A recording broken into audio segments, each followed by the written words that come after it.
Magandang umaga, ngayon po ay araw ng Linggo, August 17, 2025. Update po muli sa lagay ng panahon.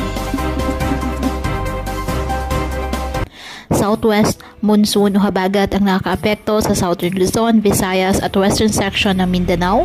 Ayon po sa Pag-asa. Sa kasalukuyan, wala pong bagyo o low pressure area na minomonitor sa loob po ng ating Philippine Area of Responsibility. Samantala, patuloy pa rin na minomonitor. Samantala, ang mga cloud clusters na binabantayan sa mga magkabilang bahagi ng ating bansa ay may posibilidad pa rin mabuo na bagong low pressure area na tutulong sa paghatak ng habagat at magdadala ng mga pag-ulan sa kanlurang bahagi ng bansa. Sa ngayon, apektado po ng mga maulap na halangitan na may kalat-kalat na mga pag-ulan, pagkidlat at pagkulog ang Metro Manila, Visayas, Calabarzon, Mimaropa, Bicol Region, Zamboanga Peninsula, Zambales at Bataan, dulot po ng habagat. Apektado naman ng mga localized thunderstorms ang nalalabing bahagi ng ating bansa.